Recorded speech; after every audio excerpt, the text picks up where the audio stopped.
भएको थियो एकदमै अवस्थित कार्यक्रम अहिले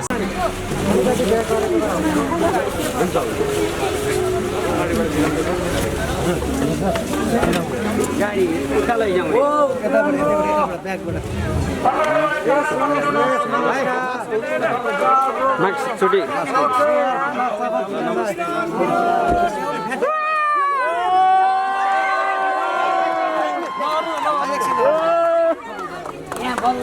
यहाँ मञ्चमा आएर ती शब्द बोलेको निम्ति हात गर्नुपर्छ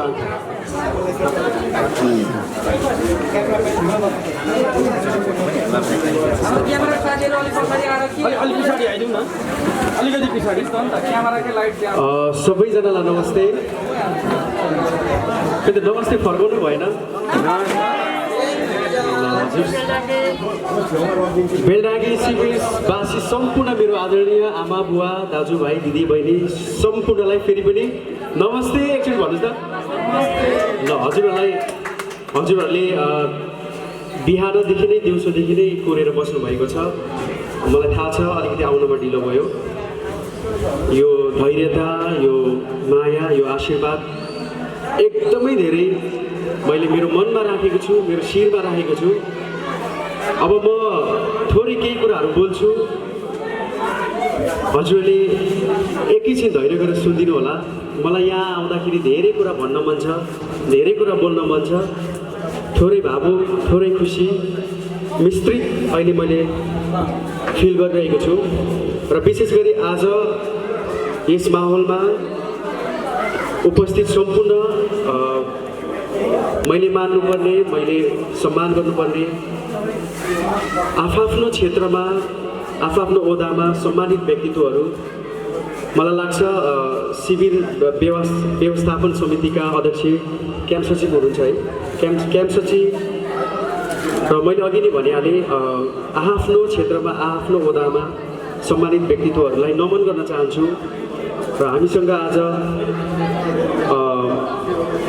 इन्द्रेणीबाट एकदमै दिग्गज व्यक्तित्व कृष्ण कडेलज्यू आउनु भएको छ पूर्वाञ्चलको त हिरो नै भन्छु म उहाँलाई राजेश घतानीज्यू उहाँ हुनुहुन्छ सँगसँगै रमित ढुङ्गानाज्यू दिलीप रायमाझीज्यू र इन्टरनेसनल वेलफेयर एन्ड सपोर्ट फाउन्डेसनका एमडी रुद्र पाण्डेज्यू सँगसँगै मलाई थाहा छैन अब म अलिकति सानैमा अमेरिका प्रस्थान भएको पनि हो यहाँनिर के अहिले अब शिविरमा धेरै चेन्जेसहरू आइसकेको छ कुन पोस्ट छ को हुनुहुन्छ मलाई त्यो के भन्छ त्यो पोस्टको नामहरू आएन र धेरैलाई टाइटल आएन नामहरू आएन धेरै हजुरहरूको नाम मलाई थाहा छैन सो सम्पूर्ण एकमुष्टमा म हजुरहरूलाई सम्मान नमन गर्दै मेरो कुराहरू अगाडि बढाउन चाहन्छु भोइस अफ नेपाल सिजन 3 को यात्रा मैले कसरी सुरु गरेँ भने कसरी तय गरेँ भने भुटानबाट लखेटिनु पर्यो सर्वप्रथम त नेपालबाट नै हाम्रो पुर्खाहरू भुटान जानुभयो एउटा काम गर्ने सिलसिलामा भनौँ या कामको सिलसिलामा जानुभयो त्यस पछाडि त्यहाँको रहनसहन हुँदै गर्दाखेरि सिटिजन त्यहीँ पाउनुभयो नागरिक लिनुभयो त्यस पछाडि फेरि पनि नेपाली भाषा कला साहित्य सङ्गीत नेपाली भाषा वेशभूषा त्याग्नु नसकेकै कारण आन्दोलन चलेपछि त्यहाँबाट आफ्नो सर्वस्व त्यागेर भाग्नु परेको पीडा आफ्नो देश छोड्नु परेको पीडा तपाईँ हामी बाहेक अरू कसरी फिल गर्न सक्छ जस्तो मलाई लाग्दैन र क्याम्प आइसकेपछि नेपाल फेरि पनि आइसकेपछि शरणार्थी जीवन माइखोलाको बसाइ मैले आफूले नभोगे पनि मेरो हजुरबुवा मेरो पुर्खाहरूले कहानी गर्नुभएको अझै पनि झलझली याद छ 7वटा शिविरमा बस्यौँ अभावको जिन्दगी अभावको बाल्यकाल सम्झिँदाखेरि दुःख लाग्छ खुसी लाग्छ यो हिसाबले कि त्यो दुःख थिएन भने भुटानबाट लखेटिनु परेको थिएन भने दुःखबाट टल्किएर नै आज यो भोइस अफ नेपालसम्मको यात्रा तय भएको जस्तो लाग्छ सो त्यस हिसाबले पनि यहाँहरूले यो मैले मात्रै देखेको सपना होइन भोइस अफ नेपाल सिजन 3 मा जानुको कारण चाहिँ जुन नेपालबाट भुटानबाट फेरि नेपाल शरणार्थी जीवन व्यतीत गरिसकेपछि अझै पनि यहाँहरू हुनुहुन्छ 7 देखि 8 हजार भुटानी शरणार्थी तमाम हाम्रो आमा बुबा दाजुभाइ दिदीबहिनीहरू हुनुहुन्छ। सो यो कनेक्सन, यो हाम्रो पुर्खाहरूको इतिहास, हाम्रो यो भाइचाराको नाता सम्बन्ध कतै न कतै गुमिरहेको हो कि हामी हराइरहेको हो कि, त्यो कुराले सधैँ मलाई पिरोल्थ्यो, सधैँ मलाई घोचिरहन्थ्यो। सो त्यो एउटा खाल्टो भनौँ, यो एउटा दूरी सानो भए पनि पुलको काम म केही गर्न सक्छु कि भन्ने मलाई एकदमै धेरै मेरो सपना थियो। त्यही सपनालाई मैले मेरो आदरणीय इन्टरनेसनल वेलफेयर एन्ड सपोर्ट फाउन्डेसनका सिइओ श्री दिल्ली अधिकारीज्यू, सम्पूर्ण इन्ट्रा फाउन्डेसन उहाँहरूप्रति हाम्रो केही टिम मिलेर, जस्तै बामाको केही दाजुहरू, बामा टिम मिलेर हामीले उहाँसम्म पुग्यौँ र हाम्रो प्रस्तावलाई राख्दाखेरि म त अझ भन्छु, नेपाली सङ्गीत, नेपाली भाषा साहित्य सङ्गीतमा जगेर्ना गर्ने म जस्ता धेरै कलाकारहरू, नयाँ उदाउँदै गरेको कलाकारहरूको अभिभावक नै हुनुहुन्छ उहाँ दिल्ली अधिकारीज्यू। उहाँलाई मैले रिक्वेस्ट गरेँ, हामीले रिक्वेस्ट गर्दाखेरि उहाँले के भन्नुभयो भने यो सपना मेरो मात्र होइन, हाम्रो मात्र होइन, सम्पूर्ण नेपाली भाषी, नेपाली जाति, देश तथा विदेशमा बस्नुभएको सम्पूर्णको सपना हो। भाइ जानुहोस् र यसको पछाडि इन्ट्रा फाउन्डेसन सँगसँगै यहाँहरू सम्पूर्णको आशीर्वाद मिल्यो, यहाँहरू सम्पूर्णको प्रेयर प्रार्थना, हाम्रो मेरो मात्रै गीत सङ्गीतको लडाइँ थिएन, हाम्रो जातिको लडाइँ, हाम्रो पहिचानको लडाइँ गर्दै गर्दाखेरि तपाईँहरूले छाप्रोमै बसेर पनि तपाईँहरूले आज मैले सुनिरहेको छु, रासनको सुविधा पनि काटिएको छ होइन, तपाईँको हेल्थ सेक्टरको सुविधा, एजुकेसनको सुविधा धेरै चिजबाट वञ्चित हुँदै गर्दा पनि आफ्नो गाँस काटेर आफ्नो छोराछोरी, आफ्नो परिवारको खुसी छोडेर तपाईँहरूले मलाई भोट गरिदिनु भएको छ। किनभने एउटै मात्रै उद्देश्य, हाम्रो जाति, हाम्रो पहिचान, हाम्रो गुमेको परिवार, हाम्रो गुमेको आफन्तहरूसँग जोडिनको लागि यो लडाइँ थियो। यो लडाइँमा हामी तपाईँहरू सम्पूर्णको आशीर्वादले आज सफल हुन सकेको छौँ र यो सफलता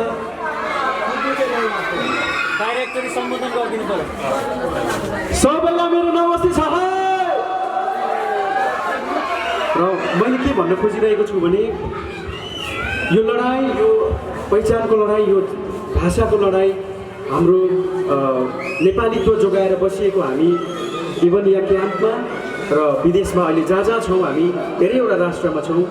हाम्रो सपना सुरुवात हुने ढोका मात्रै खुलेको हो जस्तो लाग्छ। ममा धेरै जिम्मेवारी आएको छ। अब नेपाली सङ्गीत जगतमा मैले धेरै गर्नुपर्ने छ मेहनत, इँटा थप्ने काम मैले गर्नुपर्ने छ, ममा चुनौती छ र यहाँहरूले मलाई यसरी नै माया आशीर्वाद बरकरार राख्नुहुन्छ, म लड्दा उठाउनुहुन्छ, मैले राम्रो प्रशंसा गर्नुहुन्छ, मैले राम्रो गरेको ठाउँमा आशीर्वाद दिनुहुन्छ भन्ने मैले सोचेको छु। र यो भोइस अफ नेपालको उपाधि जित्दै गर्दाखेरि मैले एउटा कुरा बोलेको थिएँ, आज मैले नेपालको नागरिकता पाएको छु भनेर ट्रफी उठाएको थिएँ। र यो मेरो मात्रै आवाज होइन, तपाईँहरू सम्पूर्णको आवाज, तपाईँहरू सम्पूर्ण नेपाली भाषी भुटानी विदेश देश शरणार्थी शिविरमा बस्नुभएको आवाज मैले बोलेको हो जस्तो लाग्छ। त्यस हिसाबले अबको यात्रामा जहिले पनि मेरो, तपाईँहरू जति पनि यहाँ क्याम्पमा बस्नुभएको छ, मेरो एउटै मात्रै उद्देश्य हुनेछ कि हामी यहाँ बसेका, शिविरमा बसेका मेरा आमा बुबा दाजुभाइ, म पछिको मैले देखिरहेको छु यस्ता साना भाइ बहिनीहरूको भविष्यको लागि नेपाल सरकारले के गर्न सक्छ, नागरिकता दिलाउने कामहरूदेखि लगेर अब के सुविधा दिन सक्छ, कसरी हामी एउटा व्यवस्थित बनाउने उद्देश्यमा म सदैव मैले बोल्ने, मैले अगाडि बढ्ने यात्राहरूमा यसलाई ध्यान दिनेछु, यसमा जोड गर्नेछु। र त्यसै गरी आज म जहाँ छु, म जे छु, international welfare and support foundation Dilli अधिकारीज्यू, मैले आज टी सर्ट पनि इन्ट्रा फाउन्डेसनकै लगाएर आएको छु। यदि इन्ट्रा थिएन भने म यहाँ हुन्थिनँ। विगतका वर्षहरूदेखि नै इन्ट्रा फाउन्डेसनले शिक्षा, राहतदेखि लगेर विभिन्न शरणार्थी शिविरमा मात्रै होइन कि नेपालका विभिन्न भागहरूमा दुःख पर्दा, बाढी जाँदा, आगलागी हुँदा हरेक दुःखमा इन्टरनेसनलले करोडौँको राहत, शिक्षा क्षेत्रमा कन्ट्रिब्युसन र कलाकारिता क्षेत्रमा भाषा साहित्य सङ्गीत जोगाउने यो कार्यमा लगानी गरिरहेको छ। आफ्नो नेपाली पहिचान बचाउने कार्यमा लगानी गरिरहेको छ। एउटा उदाहरण म पनि हो।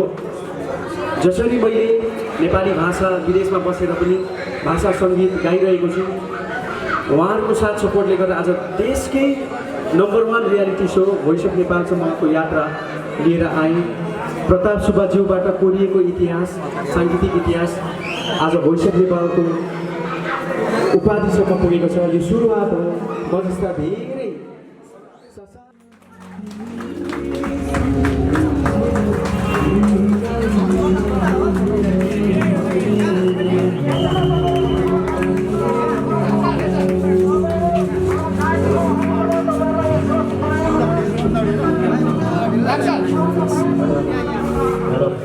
Hello. Popular show. Voice of Nepal. Season 3 का विजेता हाम्रा किरण गजमेरज्यूलाई सम्मान गर्ने क्रममा आज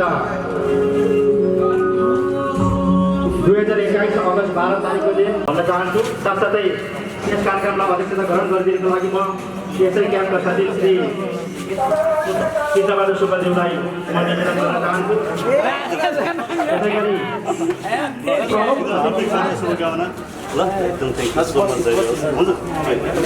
ढोकढोकीमा बस्न सफल श्री किरण गजमेरज्यूलाई reality show voice of Nepal season 3 को उपाधि हासिल गर्नुभएकोमा सगौरव हार्दिक बधाई ज्ञापन गर्दछु। महसुस भएको छ। नेपाली साङ्गीतिक आकाशका उदयमान नायककर्मी विश्वभरि छरिएर रहेको नेपाली भाषी समुदाय शिविर लगायत आसपासका सम्मान गर्नुभएको छ। आतिथ्य समुदायको तर्फबाट यो सम्मान व्याख्या गरिरहेको छ। राम्रो काम गर्नका लागि यो ठुलो जिम्मेवारी पनि हो र धेरै धेरै पटक हामी यो रेलडाङ्गी काममा आइरहेका छौँ। संसारभरिबाट हेर्नुभएका तपाईँ दर्शकलाई हार्दिक हार्दिक सम्मान छ। जसरी मानिसले सम्मान पाइरहेको छ त्यो सम्मानले मानिसलाई अझ खबरदारी, अझ जिम्मेवारीपूर्ण, अझ धेरै मानवीय काम यति धेरै सम्मान पाइरहेको छ। तपाईँलाई कस्तो लाग्छ? एकदम खुसी छु। एकदमै धेरै सम्पूर्ण ह्यान्डसहरूलाई, सम्पूर्ण शिविरका प्रमुखज्यूहरूलाई, टिएफसीका पदाधिकारीज्यूहरूलाई भला अर्पण गरिदिनुको लागि म निवेदन गर्न चाहन्छु। सम्पूर्ण मायाले जन्म जन्म झुला सँगै, जन्म जन्म झुला सँगै भागेर भर पिपलो, छोएर भर पिपलो। यो तन दिए, यो मन दिए, यो तन दिए, यो मन दिए, तिमीलाई एक मायालु भागेर भर पिपलो, छोएर भर पिपलो। Thank you so much, thank you so much. 2 बजीको समय दिएको थियो बेलडाङ्गी क्याम्पलाई, तर कारणवश हामी यो समय लगभग 7-8 बजेको समय भइसकेको छ। त्यसले गर्दाखेरि म एकदम क्षमा प्राप्ति छु त्यो विषयमा। र सँगसँगै आज हामी सबैलाई थाहा छ, हामी आज गौरवको कुरा पनि छ हामीसँग। त्यो भोइस अफ नेपालबाट हाम्रो जुन विजेता हासिल गर्ने हाम्रो किरण गजमेर भाइ, जो हिजोको दिनमा खुद्दामारी क्याम्पमा बसोबास गर्ने हाम्रो भाइ, आज हामी त्यही ठाउँमा बेलडाङ्गी क्याम्प, हामी एउटा सातवटा क्याम्पबाट विभाजित भए पनि हाम्रो 2टा क्याम्प खुद्दामारीमा बस्ने महानुभावहरू पनि पक्कै बेलडाङ्गीमा हुनुहुन्छ, पथरीमा हुनुहुन्छ। त्यसले गर्दा हिजो किरण भाइ खुद्दामारी क्याम्पमा जन्मेको हुनाले गर्दा हामीले काहीँ एउटा वेलकमिङ प्रोग्राम नगरिकन इन्टरनेसनल वेलफेयर एन्ड सपोर्ट फाउन्डेसनले डाइरेक्ट मलाई दिल्ली सरले सन्देश दिएअनुसार हाम्रो इन्टरनेसनल वेलफेयर एन्ड सपोर्ट फाउन्डेसनका अध्यक्ष श्री दिल्ली अधिकारीज्यूले रुद्र भाइ अरू काहीँ नगरेर बेलडाङ्गी र पथरीमा सम्मान कार्यक्रम गर्नु किरण भाइको इन्टर फाउन्डेसनबाट, र जो जति 7000 पपुलेसन बस्नुभएको छ हाम्रो भुटानी शरणार्थी क्याम्प पथरी र बेलडाङ्गीमा, उहाँहरूलाई पनि एउटा गर्व होस्, जहाँ चाहिँ किरण भाइ हिजो खुद्दामारी क्याम्पमा जन्मेर जाँदै गर्दा अमेरिकामा 10-12 वर्ष बस्दै गर्दा पनि ब्याक टु हाम्रो जुन 2टा क्याम्प छ कहिले पनि नबिर्सिने गरी किरण भाइ मार्फतबाट सबैजनालाई सन्देश पनि दिनु भनेर मलाई दिल्ली सरले इन्टरनेसनल वेलफेयर एन्ड सपोर्ट फाउन्डेसनका हाम्रा अध्यक्ष श्री इले अधिकारीज्यूले अनुरोध गर्नुभएको थियो। त्यही खातिर हामी आज बेल्डाङ्गी क्याम्पमा उपस्थिति भएका छौँ र सम्पूर्ण हाम्रो जति पनि मिडिया पार्टनरहरू हुनुहुन्छ सम्पूर्णलाई म थ्याङ्क यू सो मच भन्दै अब फेरि हाम्रो किरण भाइको पनि यहाँ 2 शब्द रहनेछ, हजुरहरूले धैर्य भएर सुनिदिनु हुन भन्ने अनुरोध गर्दछु। र विशेष गरी मैले यस स्टेजबाट सम्झिन चाहेँ हाम्रा इन्टरनेसनल वेलफेयर एन्ड सपोर्ट फाउन्डेसनका अध्यक्षजी श्री डिले अधिकारीज्यू र उहाँको इन्टायर टिम जो हाम्रो बोर्ड अफ डिरेक्टर बोर्डमा हुनुहुन्छ र सँगसँगै हाम्रो इन्टरनेसनल होम केयरका हाम्रो जति पनि स्टाफहरू हुनुहुन्छ, इन्टरनल स्टाफ, फिल्ड स्टाफहरू हुनुहुन्छ, अमेरिकन हेल्थ केयर सर्भिसेस इन्कका हुनुहुन्छ, त्यस्तै गरेर सेरेनिटी होम हेल्थ केयर एजेन्सीमा हुनुहुन्छ, त्यस्तै गरेर मेडिकल प्रोफेसनलमा हुनुहुन्छ, जो हाम्रो स्टाफ हुनुहुन्छ, इन्टरनल स्टाफहरू हुनुहुन्छ, फिल्ड स्टाफहरू हुनुहुन्छ, हाम्रो होम हेल्थ एड हुनुहुन्छ, जति पनि नेपाली भाषी भुटानी दाजुभाइ दिदीबहिनीहरू जो नेपालमै बसे पनि नेपालका दाजुभाइ दिदीबहिनीहरूलाई पनि एकदमै सम्झिन चाहेँ। त्यस्तै गरेर विदेशमा रहनुहुने जति पनि नेपाली भाषीहरू हुनुहुन्छ उहाँहरूको कारणले गर्दा इन्टरनेसनल वेलफेयर एन्ड सपोर्ट फाउन्डेसनको कारणले गर्दा आज किरण भाइको जित भएको छ भन्ने मैले पूर्ण आशा राखेको छु र भन्दै फेरि पनि किरण भाइलाई एकदमै विजयको शुभकामना दिँदै थ्याङ्क यू सो मच भन्न चाहन्छु। Thank you so much. पीडाबाट नै राम्रो सृजना बन्छ भन्ने एउटा उदाहरण बोल्न चाहन्छु। दुःखबाट कहिले पनि आत्तिनु हुँदैन, सुखमा कहिले मातिनु हुन्न भन्ने सल्लाह सुझाव दिन चाहन्छु। र मैले भोइस अफ नेपाल जित्दै गर्दाखेरि 25 लाख रुपियाँ जुन क्यास प्राइज पाएको थिएँ, म आज एउटा कुरा घोषणा पनि गर्न चाहन्छु। मैले अस्ति पनि मिडिया मार्फत भनिसकेको छु, त्यो 25 लाख रुपियाँ मैले कमाएको, मैले मेहनतको परिश्रमले गरेको चिज होइन। यहाँहरूकै आशीर्वाद, यहाँहरूकै सपना, यहाँहरूकै मेहनत, यहाँहरूकै भोटको कारण यहाँहरू मात्रै होइन, मलाई हेरिरहनु हुने, मलाई सुनिरहनु हुने, देश तथा विदेशमा बस्नुहुने सम्पूर्ण मेरो नेपाली आमा बुबा, मेरो आफन्तजनहरू, यहाँहरूको कन्ट्रिब्युसनले गर्दा मैले त्यो पुरस्कारको भागीदार भएको र म त्यो पुरस्कारलाई जसरी मैले हजुरको आशीर्वाद स्वरूप पाएँ त्यसरी नै म मानव कल्याण एउटा राम्रो समाजसेवाको लागि गर्न चाहन्थेँ। र त्यसै गरी मैले उद्घोष गरेको थिएँ कि शरणार्थी शिविरमा एउटा एम्बुलेन्स र पूर्वमा भयो र पश्चिममा नेपालको पश्चिमेली भाग कुनै पनि एउटा निड भएको ठाउँमा अर्को एम्बुलेन्स भनेको थिएँ। र आज म अर्को घोषणा के गर्दैछु भने 2टा शिविर छ। यही शिविरमा हिजो मेरो हजुरआमा समयमा एम्बुलेन्स नपाएको कारणले ज्यान गुमाउनु परेको थियो र मनमा जहिले पनि खड्किरह्यो उपस्थित र एउटा एम्बुलेन्सले भ्याउँदैन भनेर आज बिहान मात्रै मैले सन्देश पाएँ। मेरो आदरणीय दिल्ली अधिकारीज्यू, मेरो कलाकारिता क्षेत्रको अभिभावक, उहाँलाई म मेरो आमा बुवा भन्दा पनि माथिको स्थानमा राख्ने गरेको छु जहिले पनि। उहाँले सन्देश पठाउनु भएको रहेछ, बेल्डाङ्गीमा एउटा एम्बुलेन्स, सँगसँगै पत्रीमा अर्को एम्बुलेन्स, 2टा गरेर यहाँहरूलाई एम्बुलेन्सको सुविधा हामी गर्दैछौँ, डोनेसन गर्दैछौँ एउटा इन्टरनेसनल वेलफेयर एन्ड सपोर्ट फाउन्डेसनको तर्फबाट। र मैले उद्घोष गरे अनुसार एउटा क्याम्पमा एउटा पश्चिमेली भाग नेपालको कुनै पनि क्षेत्रमा हामी गर्नेछौँ। 3टा एम्बुलेन्स चाहिँ हामी नेपालमा डोनेट गर्दैछौँ। र मैले अगाडि भने जस्तै त्यो 25 लाख रुपियाँबाट 1000 चाहिँ म मेरो आमालाई सरस्वती माताको देन हो, सरस्वती मातालाई रेस्पेक्ट गर्दै आमालाई लगेर दिनेछु। र मैले जितेको ट्रफी मेरो मात्रै होइन, यहाँहरू सम्पूर्णको हो। यो खुसियाली आज यहाँहरूसँग आएर प्रत्यक्ष बाँड्न पाएँ, साट्न पाएँ। यति धेरै भाग्यमानी ठानेको छु कि शरणार्थी जीवनको त्यो घाउ, त्यो अभावको त्यो मुमेन्ट्सहरू, त्यो पलहरूलाई आज यो भोइस अफ नेपालको ट्रफीले, यो उपाधिले थोरै भए पनि मलम लाउने काम गरेको महसुस गरेको छु। र म जस्तै हजुर सम्पूर्णले त्यो त्यसरी नै लिइदिनु भएको छ, सोचिदिनु भएको छ जस्तो लाग्छ। हामी जहिले पनि जहाँ रहे पनि नेपाली भएर बाँचौँ, भुटानप्रति सदैव धन्यवादी भएर बाँचौँ, कुनै पनि गुनासो नगरौँ, भुटानमा उत्तिकै सम्मान गरौँ, नेपाललाई उत्तिकै सम्मान गरौँ। यदि माहौल मिलेछ फेरि पनि विदेश थर्ड कन्ट्री रिसेटलमेन्टको प्रक्रिया सुरु भयो भने तपाईँहरू सम्पूर्णलाई म उतै जानलाई रिक्वेस्ट पनि गर्छु।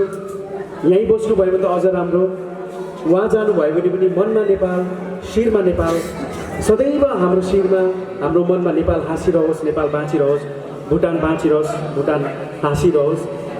र यो भन्दै आज म जहाँ छु, जे छु, Bhutanese community, Nepalese community, international welfare and support foundation तपाईँहरू हुनुहुन्थेन भने म आज यहाँ हुन्थिनँ।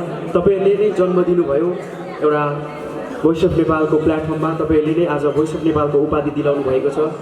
यहाँहरूप्रति एकदमै धेरै आभारी प्रकट गर्दै, आभारी हुँदै, धेरै लामो पनि बोले, कति कुरा बोल्न जानिन होला, भुलत्रुट भयो होला, सच्याएर सुनिदिनु होला। यहाँहरू सम्पूर्णको मेरो मात्रै आमा बुवाको सन्तान भएको छुइनँ, अब यहाँहरू सम्पूर्णको छोरा, सम्पूर्णको सन्तान भएको छु जस्तो लाग्छ। अझै धेरै माया दिनुहोला, अझै धेरै आशीर्वाद दिनुहोला। नेपाली सङ्गीत क्षेत्रको लागि योगदान पुर्याउन धेरै ठुलो चुनौती बोकेर हिँडेको छु। सो मलाई लड्दा उठाउनु होला, राम्रो गर्दाखेरि प्रशंसा गरेर ताली दिनुहोला, सदैव माया आशीर्वाद राख्नुहोला। धेरै धेरै धेरै धेरै धन्यवाद दिँदै बिदा हुन चाहन्छु। जनम जनम जिउला सँगै, जनम जनम